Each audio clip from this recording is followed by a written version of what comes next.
Hey guys, this is yet again Euphorio, and welcome to a game called Everlasting Summer. It was on Steam for free. I searched up Emily is Away, and because I was trying to find more games like that, and this was under games like this. So I am going into this completely blind. So yeah, here we go.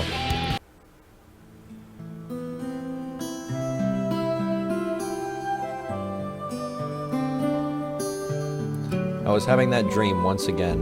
What is this? I don't know what those do. Can I just click? Okay, that dream. Same thing every night. But it's all forgotten in the morning, as usual. Maybe it's for the best. Only a glimpse of memory will remain, of gates, half opened, as if inviting me somewhere, with two frozen stone pioneers standing close by. And also that strange girl who keeps asking me.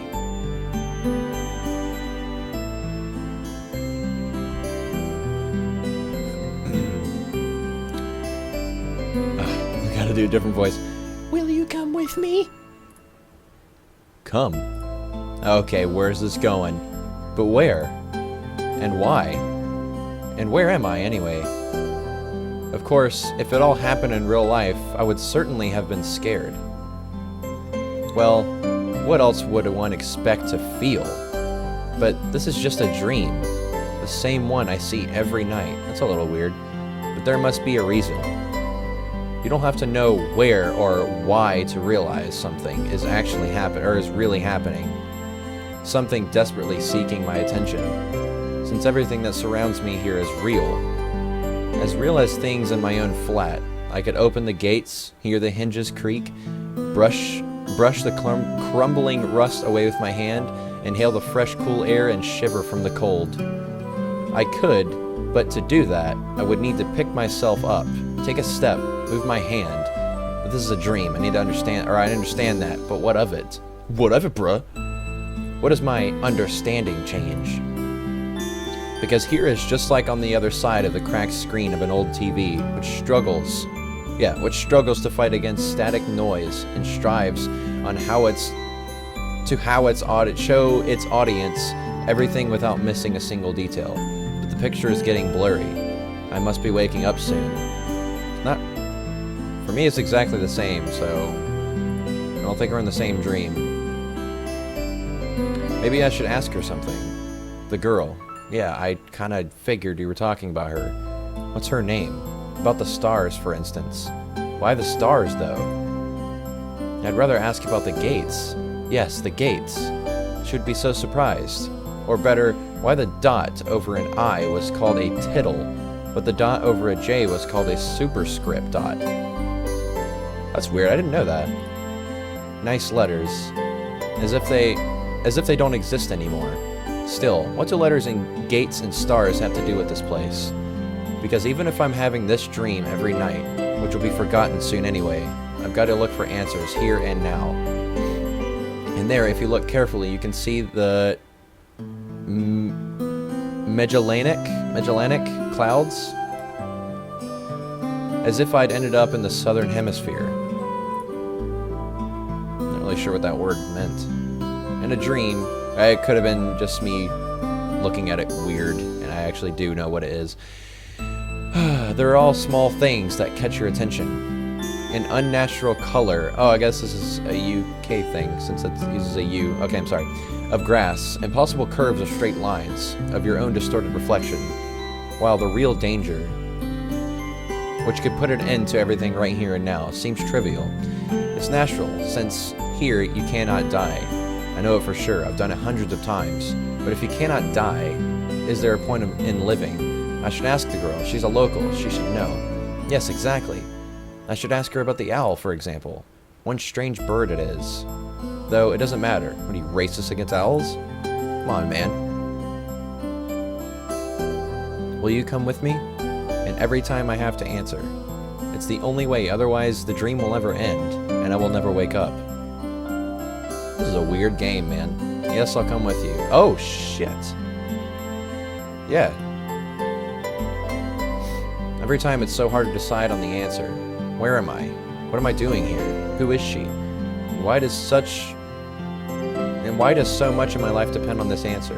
Or maybe it doesn't. It's just a dream after all. Just a dream. Yeah, this is very weird but interesting. Like, because they just kind of throw you in here. I don't know what the fuck's happening.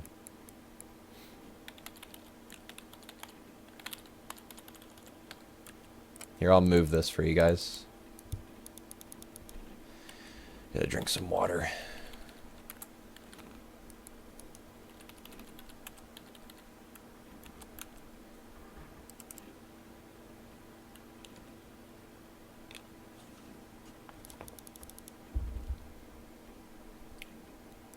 Is that her or what? The computer screen stared at me as if it was alive. Alright, you personified motherfucker. Wow. Okay, I didn't know we were playing as a fucking Cyclops. Sometimes it really did seem to me that it was conscious of itself. That it was conscious of itself. Had its own thoughts and wishes, ambitions. That it had feelings, could love and suffer. As if in our relationship, the screen wasn't an instrument. It was me, who was a lifeless piece of plastic and textilite. There's some truth in that, probably because the computer provides 90% of my communication with the outside world. Anonymous image boards, some chats from time to time, rarely ICQ or Jabber, and forums even more rarely.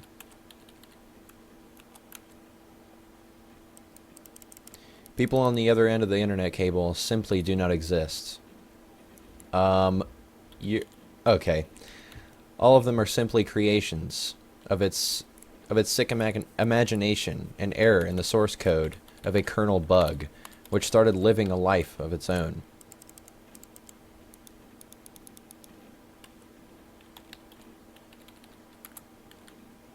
What am I looking at? Is that a chandelier? Yeah.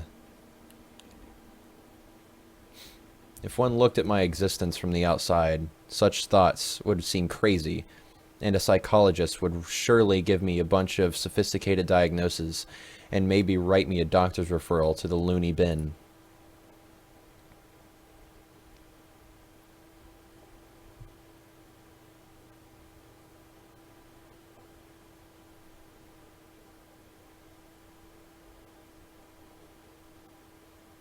Okay, let's get a move on. Small apartment with no signs of repair or any semblance of order in it, and always the same view of out the window on the gray megalopolis. I have no idea what the fuck that is. Running somewhere day and night. Such are the conditions of my life. Yeah, I mean, my vocabulary is alright, but... well, of course, it didn't all start like this. I was born, went to school, and finished it like all the others. I was accepted at a university, where I spent a year and a half trailing behind and struggling. I drifted through several jobs. Sometimes it was working out quite well, sometimes I was even getting decent money for it. But it all felt like it wasn't mine, as if taken from another man's biography. I wasn't living life to its fullest. It was looping over and over in monotonous circles, like in the movie Groundhog Day. I haven't seen that. It's just that I had no choice and had to spend my day, and every day repeated itself, the same vicious spiral. A spiral of emptiness, misery, and despair. Man, you need to get your shit together, dude. For the last few years, I just sat in front of the screen all day. Oh, that sounds like me. Sometimes there were menial jobs. Sometimes my parents helped me. All in all, I was able to provide for myself. No wonder, really, since my needs are quite minor. I hardly ever leave my home, and my communication with other people almost exclusively consists of online correspondence with the anonymous, who have no real name, no gender, no age. So, in brief, a quite typical life of a quite typical antisocial person of his time. Kind of Donnie Darko on a minor scale, without doomsday-related visions. Maybe some highly respected author. Yeah, that's spelled really weird. That should be an O. Will write a novel about me, and it will become a contemporary classic of modern literature. So I'm wondering if that's like a UK thing, or if that's just a typo. Where was I? Or I will write one myself. However, what's the point of fooling myself? I tried many times, but couldn't even come up with a simple short story. I've tried to learn many other things as well. Not gifted enough to draw, programming, got bored. Foreign languages takes up too much time. The only thing I loved doing was reading, but still I never would have called myself a scholar.